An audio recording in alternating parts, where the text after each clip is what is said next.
नमस्कार, बहुत स्वागत है आपका टीवी7 भारत पर। मैं हूं आपके साथ समृद्ध मिश्रा। शुरुआत करते हैं हमारे इस खास बुलेटिन की पहली खबर के साथ। तो आज उत्तर प्रदेश के मुख्यमंत्री योगी आदित्यनाथ का अपना जन्मदिन जो है वो मनाया है। आपको बता दें कि उन्होंने अपना जो है यहाँ 54वां जन्मदिन मना रहे हैं। 5 जून 1972 को आपको बता दें कि उत्तराखंड के पौड़ी गढ़वाल में जन्मे अजय सिंह बिष्ट का सफर जो है वो साधारण परिवार से शुरू होकर देश के सबसे प्रभावशाली नेताओं में शामिल होते गए। लेकिन इसी बीच आपको बता दें, एक बड़ी खबर जो है फिलहाल सामने निकल के आ रही है। बंगाल सीएम शुभेंदु अधिकारी दिल्ली दौरे पर हैं। बड़ी खबर आपको बता रहे हैं जो सामने निकल के आ रही है। बीजेपी अध्यक्ष नितिन नवीन से मुलाकात की है। ये बड़ी खबर है जो फिलहाल सामने निकल के आ रही है। आपको बता दें, बीजेपी के राष्ट्रीय मुख्यालय पर हुई मुलाकात, ये मुलाकात अभी भी जारी है। ऐसी खबरें फिलहाल सामने निकल के आ रही है। बंगाल से जुड़े मुद्दों पर हुई चर्चाएं, देखिए खबरें जो है वो सामने निकल के आ रही है। और क्योंकि देखिए काफी लंबे समय से सरकार बनने के बावजूद भी बंटवारा जो है वो मंत्रियों का नहीं हुआ था, यानी कि देखिए मंत्रियों को यहां पे जो है विभागों का बंटवारा नहीं हुआ था। उसी के चलते जो है मुलाकात पूरी बताई जा रही है। तो किस तरीके से हम बता रहे थे कि पौड़ी गढ़वाल में जन्मे अजय सिंह बिष्ट का सफर जो है वो योगी आदित्यनाथ तक पहुंचा है। एक सन्यासी के रूप में जो है अपनी यात्रा शुरू करने वाले योगी आदित्यनाथ आज उत्तर प्रदेश की राजनीति का सबसे बड़ा चेहरा जो है वो माने जाते हैं। आपको बता दें कि महज 22 साल की उम्र में उन्होंने सांसारिक जीवन छोड़कर गोरखनाथ मठ में दीक्षा ली और अजय सिंह बिष्ट से योगी आदित्यनाथ बन गए। इसके कुछ ही वर्षों बाद आपको बता दें उन्होंने राजनीति में कदम रखा और 1998 में मात्र 26 साल की उम्र में आपको बता दें गोरखपुर से सांसद चुने गए। उस समय वो देश के सबसे युवा सांसदों में शामिल थे। इसके बाद लगातार 5 बार लोकसभा चुनाव जीतकर उन्होंने पूर्वांचल की राजनीति में अपनी मजबूत पकड़ साबित की। साल 2017 उत्तर प्रदेश की राजनीति में एक बड़ा मोड़ लेकर आया। विधानसभा चुनाव में बीजेपी को प्रचंड बहुमत मिली। मुख्यमंत्री पद के लिए कई नामों की चर्चाएं थीं, लेकिन पार्टी ने योगी आदित्यनाथ पर भरोसा जताया।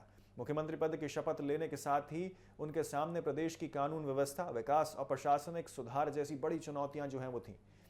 शुरुआती दिनों में आपको बता दें विपक्ष और आलोचकों ने कहा कि प्रशासनिक अनुभव पर सवाल उठाया था।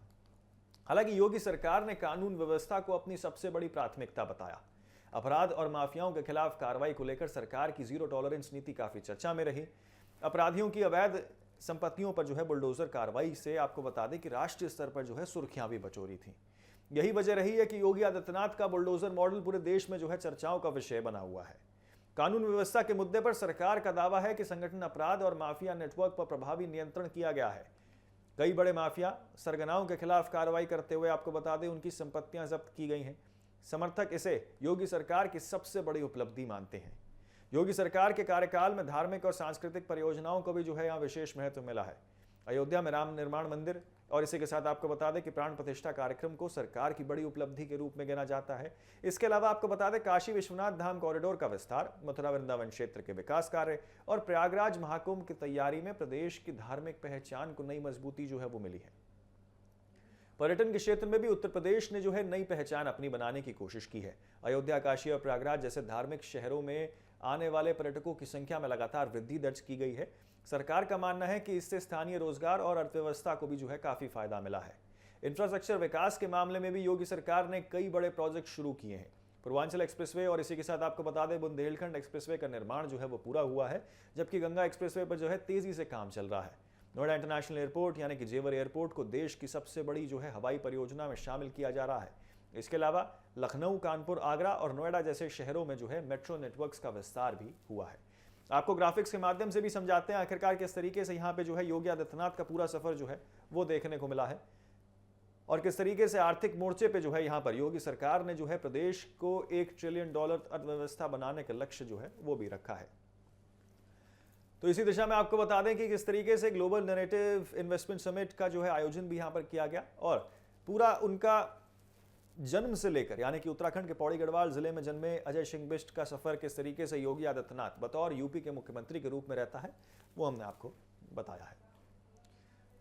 तो किस तरीके से उत्तर प्रदेश के अंदर आपको बता दें ग्लोबल इन्वेस्टर्स समिट का आयोजन किया गया, जिसमें देश विदेश की कंपनियों ने निवेश में जो है रुचि दिखाई है। सरकार का दावा है कि लाखों करोड़ रुपए के निवेश प्रस्ताव धरातल पर उतारे गए हैं।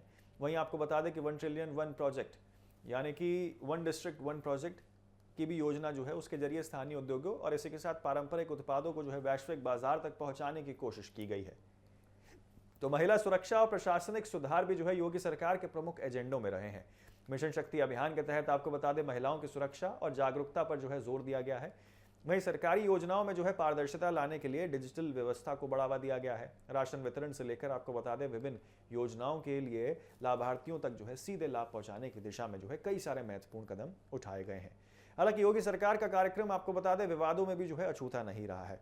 विपक्ष लगातार सरकार की कई नीतियों पर जो है सवाल उठा रहा है। सबसे ज्यादा चर्चाएं पुलिस एनकाउंटर नीति को लेकर हुई हैं। विपक्षी दलों का आरोप है कि कई मामलों में कानून प्रक्रिया पर पूरी तरीके से पालन नहीं किया गया। वहीं सरकार का कहना है कि अपराधियों के खिलाफ सख्त कार्रवाई कानून के दायरे में ही की गई है। बुलडोजर कार्रवाई को लेकर भी आपको बता दें राजनीतिक बहस जारी है। विपक्ष का आरोप है कि कई मामलों में न्यायिक प्रक्रिया पूरी होने से पहले जो है कार्रवाई की गई है, जबकि सरकार इसे जो है अपराध और अवैध कब्जे के खिलाफ जो है प्रभावी कदम बताती है। बेरोजगारी और भर्ती परीक्षाओं की अगर बात करें तो आपको बता दें किस तरीके से यहाँ जो है अब पेपर लीक की घटनाएं भी जो हैं वो सामने निकल के आई हैं। भर्ती परीक्षा सहित कई प्रतियोगी परीक्षाओं को जो है प्रश्न पत्र लीक होने के आरोप लगे हैं, जिसके बाद विपक्ष ने यहाँ पे जो है सरकार को घेरा भी है। हालांकि सरकार ने दोषियों के खिलाफ सख्त कार्रवाई और दोबारा परीक्षा कराने का फैसला लिया था। सांप्रदायिक ध्रुवीकरण के आरोप भी जो है वो समय समय पर योगी सरकार का पीछा नहीं छोड़ते हैं और पीछा करते रहते हैं। विपक्ष का कहना है कि सरकार की कुछ राजनीतिक और चुनावी गतिविधियां जो है वो समाज को बांटने का काम करती हैं। वहीं भाजपा इसे उसके समर्थकों की इन आरोपों को खारिज करते हुए विकास और सुशासन को अपनी प्राथमिकता बताती है। आज जब योगी आदित्यनाथ अपने जीवन के 54वें वर्ष में प्रवेश कर चुके हैं तो ये उत्तर प्रदेश की राजनीति में सबसे प्रभावशाली नेताओं में से एक गिने जाते हैं। सन्यासी से मुख्यमंत्री और फिर राष्ट्रीय स्तर के बड़े नेता के रूप में जो है उनकी पहचान बनी है। उनके समर्थक उन्हें सुशासन और मजबूत नेतृत्व का प्रतीक मानते हैं, जबकि आलोचक उनकी कार्यशैली पर सवाल भी उठाते रहे हैं। हालांकि फिर भी यह कहना गलत नहीं होगा कि पिछले 9 वर्षों में योगी आदित्यनाथ ने उत्तर प्रदेश की राजनीति, प्रशासन, विकास की दिशा और अपनी एक अलग छाप जो है वो छोड़ दी है। उपलब्धियों और विवादों के बीच उनकी राजनीतिक सफर लगातार चर्चाओं का विषय बना हुआ है और आने वाले वर्षों में भी जो है उनकी भूमिका भारतीय राजनीति में बहुत महत्वपूर्ण बनी रहेगी। तो किस तरीके से आपको बता दें सन्यासी से मुख्यमंत्री तक का सफर जो है वो देखने को मिला। 9 साल में किस तरीके से कई सारे रिकॉर्ड्स भी देखने को मिले हैं। तो विकास, निवेश और कानून व्यवस्था पर जो है फोकस भी योगी आदित्यनाथ का रहा है, लेकिन उपलब्धियां भी हैं और दूसरी तरफ विवाद भी देखने को मिले हैं। तो किस तरीके से उत्तर प्रदेश के मुख्यमंत्री योगी आदित्यनाथ के जन्मदिन के अवसर पर आपको बता दें भाजपा कार्यकर्ताओं ने भी जो है उत्साहपूर्वक जश्न मनाया है। इस दौरान आपको बता दें आतिशबाजी की गई और पटाखे जलाकर जो है खुशियों का इजहार किया गया। कार्यकर्ताओं ने योगी आदित्यनाथ को जन्मदिन की शुभकामनाएं देते हुए उनके नेतृत्व की सराहना की है। उन्होंने कहा कि भाजपा एक ऐसी पार्टी है जो अंतिम पंक्ति में खड़े कार्यकर्ता को भी जो है शीर्ष नेतृत्व तक पहुंचाने का अवसर देती है। जन्मोत्सव के मौके पर कार्यकर्ताओं में खासा उत्साह और जोश देखने को मिला। कार्यक्रम स्थल पर आपको बता दें समर्थकों ने योगी आदित्यनाथ के दयालु और सफल नेतृत्व की कामना भी की है। देखिए, बीजेपी के राष्ट्रीय महासचिव तरुण चुग को बीजेपी राज्यसभा का उम्मीदवार बनाई है और ऐसे में अगर आप देखेंगे तो तरुण चुग के आवास पर ही इस वक्त मेरी मौजूदगी है और जो कार्यकर्ता हैं वो उनके गले में इतनी बड़ी माला पहना करके, पटका पहना करके उनका लगातार स्वागत कर रहे हैं। जिंदाबाद बीजेपी के नारे यहाँ पर लगाए जा रहे हैं कि जिस तरीके से तरुण चुग ने संगठन के कार्य को भी बाखूबी यहाँ पर संभाला है और उसी के साथ अब उनको राज्यसभा जो है वो भेजा गया है, उसको लेकर के भी जो चीजें यहाँ पर हैं। वहीं अगर अब बात कर लें तो लोग जो हैं वो लगातार बीजेपी जिंदाबाद की बातें भी कर रहे हैं। दुग्गल साहब, क्या कहेंगे आप? देखिए, हमारे लिए बहुत यहाँ पे आतिशबाजी जो है वो भी हो रही है, जो खुशियाँ हैं वो यहाँ पर मनाई जा रही हैं। जिस तरीके से तरुण चुग को मतलब अब मध्य प्रदेश का राज्यसभा का उम्मीदवार बनाया गया है, उसको लेकर के ये जो खुशी है, जो जश्न है वो यहाँ पर मनाया जा रहा है। दुग्गल साहब, क्या कहेंगे आप? देखिए, हमारे लिए बहुत खुशी का दिन है। हमारे सहयोगी जो पिछले 20 साल से हमारे साथ हैं, उनको पार्टी ने आज इस पद पर निवाजा है। मैं कहूँगा एक साइकिल से हवाई जहाज तक का सफर उन्होंने तय किया है। यही बीजेपी है।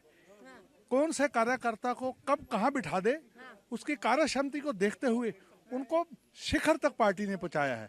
हम पार्टी जी का, नरेंद्र मोदी जी का और शीर्ष नेतृत्व का धन्यवाद करते हैं कि एक ऐसे जो आदमी जमीन पे चलते थे, आज हवाई जहाज में घूमेंगे और घूम रहे थे। उन्होंने पार्टी का पिछले 10 सालों से जितना काम एक महामंत्री के रहते हुए उन्होंने किया है और सब लोगों ने देखा है, उतना जितना काम मेरे ख्याल से करना हर किसी के लिए बहुत मुश्किल है। उत्तर प्रदेश के मुख्यमंत्री योगी आदित्यनाथ का जन्म दिवस भी है, तो मैं आज ही योगी जी को बधाई देता हूं कि 2027 में चुनाव होंगे और उनकी सरकार बनेगी और आगे से मेरे ख्याल से सीटें भी ज़्यादा होंगी और बहुमत उनको तो मिलना तय है, तो मैं उनको अभी बधाई देता था। आप पूरे भगवा शर्ट में यहाँ पर हैं। मैं तरुण चुग जी को मानी राष्ट्रीय महासचिव भारतीय जनता पार्टी के मध्य प्रदेश के राज्यसभा सांसद बने, उनको बधाई देता हूं।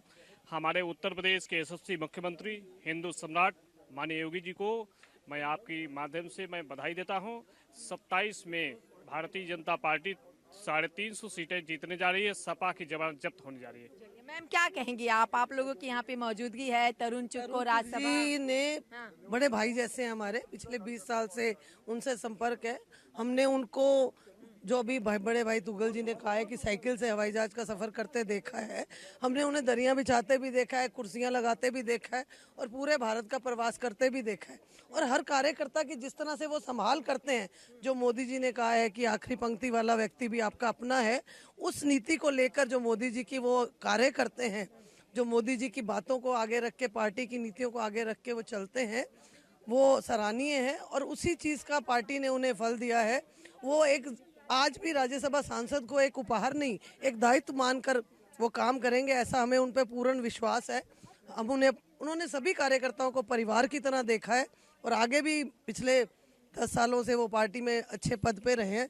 लेकिन जो एक कार्यकर्ताओं से उनकी कनेक्टिविटी है, भाई बहन का उन्होंने जो रिश्ता बनाया है, वो आज भी उनके अंदर वैसे ही दिख रहा है। तो ये उनके जो चरित्र को दिखाता है कि किस तरह से वो पार्टी कार्यकर्ताओं को परिवार की तरह देखते हैं, वो उनके परवरिश में है। सूबे के उत्तर प्रदेश के मुख्यमंत्री का जन्मदिन और तरुण चुग का राज्यसभा में मध्य प्रदेश से उम्मीदवार। मजहब नहीं सिखाता आपस में बैर रखना, हिंदू है हम, वतन है हिंदुस्तान हमारा, इस लाइनों को साकार करते हुए भाई तरुण चुग जी ने जो आज पूरे देश के अंदर एक अपना सिक्का जमाया है। मैं 13 साल पहले की बात करूं तो जब हमारा भाजपा का ऑफिस अशोका रोड पे होता था, मैंने भाई साहब को एक साधारण कार्यकर्ता के रूप में वहाँ देखा है, मगर अपनी मेहनत के साथ, अपने कामों के साथ उन्होंने पूरी दिल्ली में नहीं पूरे भारत के अंदर जो काम किया है, उसके लिए मैं माननीय नरेंद्र मोदी जी को बहुत बहुत धन्यवाद देता हूँ। और ऐसे चुनिंदा कार्यकर्ता अगर आगे आएंगे तो ज़रूरत है कि इस बात के लिए पार्टी हमारी हमेशा हमेशा आगे ही रहेगी। जय श्री राम। देखिए जो कार्यकर्ता यहाँ पर हैं वो सीधे तौर पर यही कह रहे हैं कि जो काम भारतीय जनता पार्टी करती है, हर अंतिम पंक्ति को आगे लाने का काम, क्या कहेंगे आप?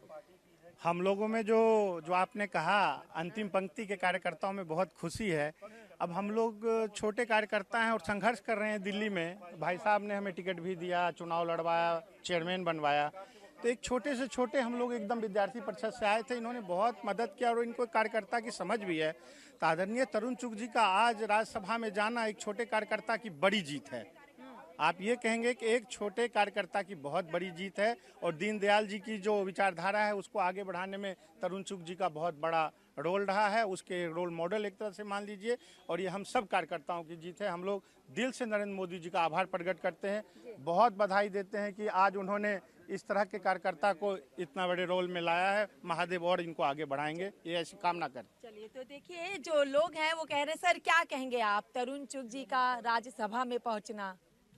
जी हमारे युवा मोर्चा के पुराने साथी हैं, जी हमारे युवा मोर्चा के प्रधान थे, मैंने इनकी टीम में काम किया। जी हरीश टंडन जी हमारे साथी है, उस समय मैं इनके साथ वाइस प्रेसिडेंट था युवा मोर्चा के, जब ये पंजाब के प्रधान थे।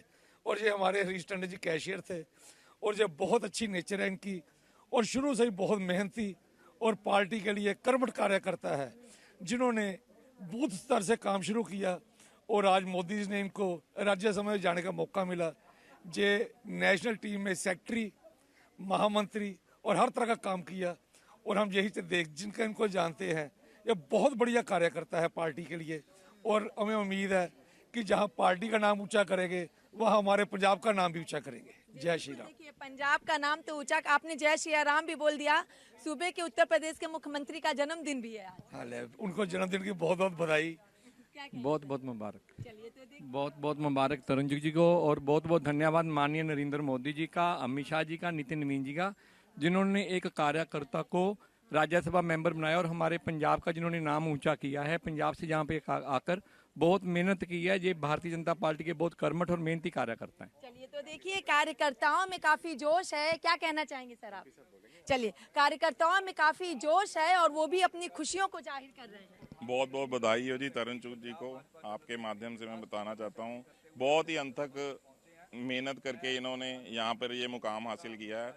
बूथ स्तर से लगे हुए हैं, ये युवा मोर्चा के उनके साथी हैं पंजाब की टीम में, पंजाब में भी पूरा काम किया है। अब महामंत्री होके इन्होंने पूरे इंडिया में भ्रमण किया है, पूरा प्रवास इनका अच्छा रहा है। उसी को देखते हुए आज राज्यसभा मेंबर हैं। बहुत बहुत बधाई हो जी, बहुत बहुत धन्यवाद हाईकमान का। ये कार्यकर्ता जो हैं वो काफी खुश हैं क्योंकि तरुण चुग जिन्होंने राष्ट्रीय महासचिव के पद पर अभी भी हैं और अब मध्य प्रदेश से पार्टी ने उनको राज्यसभा भेजा है। तो अब वहीं दूसरी तरफ जहां उत्तर प्रदेश के मुख्यमंत्री योगी आदित्यनाथ का जन्म दिवस भी है और सभी कार्यकर्ता काफी खुश हैं, उत्साहित हैं। लेकिन अब देखना होगा कि आखिर पार्टी की जो जिम्मेदारी मिली है उसको किस तरीके से बाखूबी निभाया जाता है और विकसित भारत के लक्ष्य को कितना पूरा किया जाता है। वीडियो जर्नलिस्ट सौरभ के साथ में कंचन अरोड़ा, TV7 भारत, दिल्ली।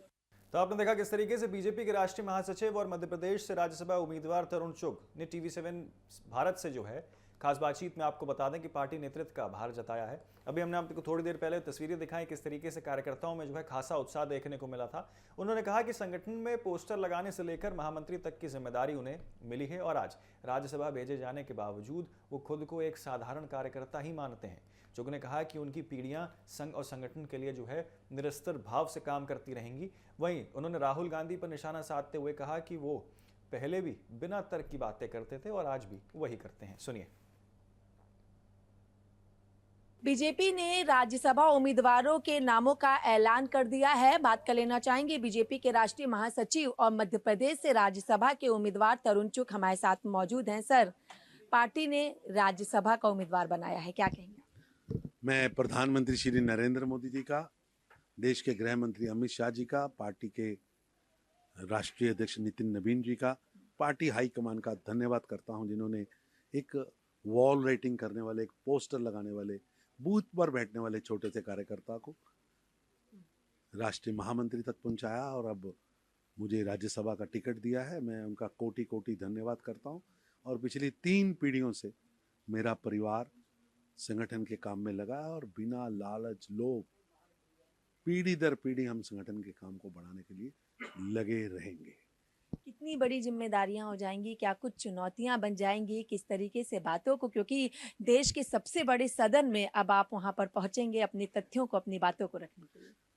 जब पोस्टर लगाते थे तब भी कार्यकर्ता भाव से काम करते थे और आज पार्टी जहां भेजेगी वहां कार्यकर्ता भाव से काम करेंगे।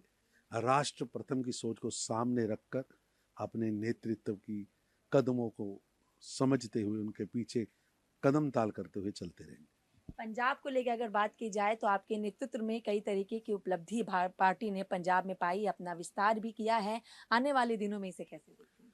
भारतीय जनता पार्टी निरंतर काम करने वाला दल है और मेरे जैसे कई कार्यकर्ता वहाँ काम कर रहे हैं। मेरे को भी पार्टी ने मौका दिया, मैंने भी किया है और निश्चित रूप से कई असंख्य कार्यकर्ता मिले जुड़े तो ये कारवां बना है।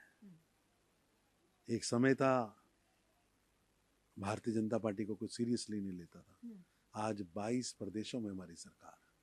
ब्लूमबर्ग ने एक रिपोर्ट छापी थी गोल्ड को लेकर के, हालांकि अब उसे लेकर उन्होंने माफी भी मांगी है, लेकिन कांग्रेस नेता राहुल गांधी ने इसी रिपोर्ट को ध्यान में रखते हुए कई तरीके के आरोप और कई तरीके के बयान भी दिए।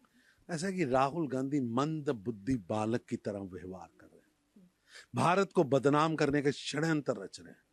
चाहे वो ऑपरेशन सिंदूर का समय था तो पाकिस्तान के सेना की भाषा के सुर में सुर मिलाकर नागिन डांस करने का काम राहुल गांधी करते रहे और अब भी पूरा विश्व युद्ध के बादलों में तप रहा है। ऐसे समय में भारत को बदनाम करने का षड्यंत्र आप बुनते, देश आपको माफ नहीं करेगा। राहुल जी, आपके इन कृत्यों को जो कि विदेशी ताकतों के इशारों पर हो रहे हैं और देश को कमजोर करने का प्रयास कर रहे हैं, जनता इसका करारा जवाब वोट की चोट से देगी। बहुत बहुत शुक्रिया।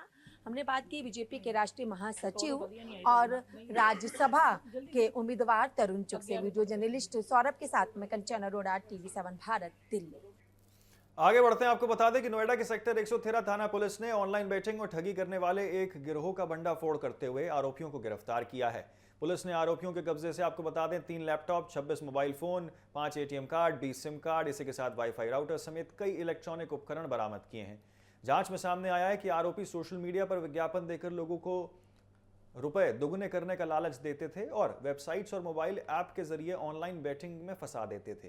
पुलिस के मुताबिक एक बैंक खाते में ही मई के महीने में, आपको बता दें, करीब 2.4 करोड़ यानी कि तकरीबन 2.5 करोड़ रुपए के आसपास का ट्रांजैक्शन जो है वो मिला है। मामले में मुकदमा दर्ज कर आगे की कार्रवाई की जा रही है। नोएडा जोन में अपराध एवं अपराधियों के विरुद्ध कार्रवाई लगातार प्रचलित है। आज इसी क्रम में एसीपी 3 और एसएचओ 113 सोरखा चौकी इंचार्ज और उनकी टीम के द्वारा 4 व्यक्तियों को गिरफ्तार किया गया है, जो कि यहाँ पर विगत 4-5 महीने से रह करके ऑनलाइन बेटिंग ऐप जिसका नाम है वी बुक, उसको उस ऑनलाइन बेटिंग ऐप के माध्यम से लोगों के साथ धोखाधड़ी करके बेटिंग के नाम पर और इन्वेस्टमेंट के नाम पर करोड़ों रुपए एकत्रित कर रहे थे और उनके साथ धोखाधड़ी कर रहे थे। आज उन सभी 4 व्यक्तियों को गिरफ्तार किया गया है और उनके कब्जे से 3 लैपटॉप, 5 एटीएम कार्ड, 20 अदद सिम कार्ड और 26 मोबाइल फोन। तो फिलहाल के लिए हमारी इस खास पेशकश में इतना ही। जल्द होंगे हाजिर ऐसी ही देश और दुनिया की तमाम खबरों के साथ। आप बने रहें सिर्फ TV7 भारत पर।